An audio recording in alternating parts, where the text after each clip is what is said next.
You know that feeling, right? You hear a recording of yourself, maybe a voice note, or, I don't know, a video call playback. Yeah. And you just sort of pause and think, is that really me?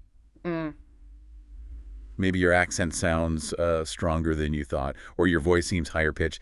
Definitely not the sound you hear in your own head. Oh, absolutely. It's a near universal experience, that little jolt of auditory surprise. Exactly. So for this deep dive, what's the plan? Well, our mission today is really to unpack that exact feeling. We're going to explore the anatomy behind it, the reason why your recorded voice can sound so jarringly different from the one you perceive when you're just talking. Okay, let's get into it then. Yeah. Why is there such a mismatch?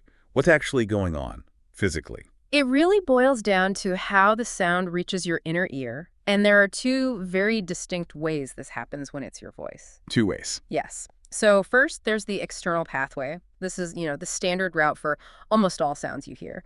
Sound waves travel through the air, they go into your outer ear, vibrate the eardrum, move through those little bones in the middle ear. This standard hearing process we learn about. Precisely.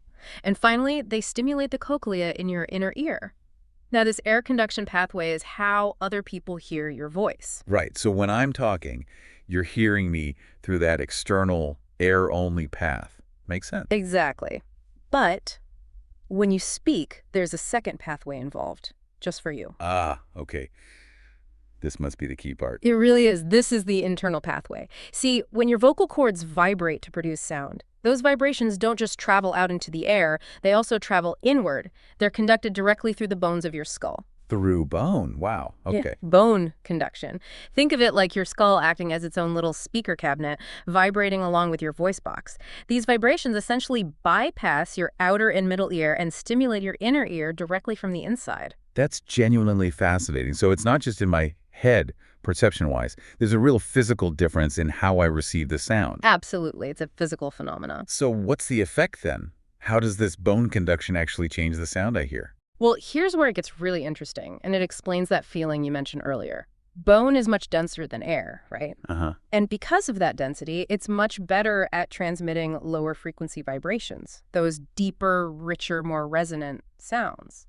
Okay, so the bones basically give my voice a bass boost inside my own head. That's a great way to put it. Your internal hearing pathway, the bone conduction, emphasizes those lower frequencies. It adds a kind of warmth and depth to your voice that only you perceive.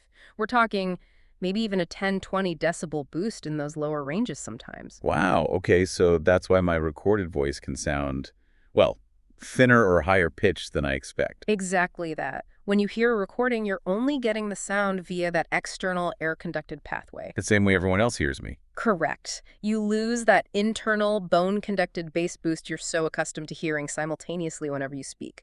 Your brain normally blends those two inputs, the air sound from your mouth reaching your ears and the bone vibrations from within. The recording just gives you the air part. So the recording isn't wrong, technically. It's just missing half the story.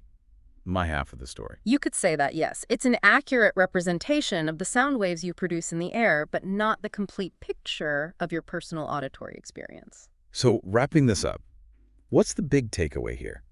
It sounds like the voice I hear is uniquely mine, shaped quite literally by my own skull. That's a perfect summary. Your internal auditory world is deeply personal, influenced directly by your own physiology. Amazing. And it really makes you think, doesn't it? This simple explanation for our voice is just one glimpse into how our biology shapes perception.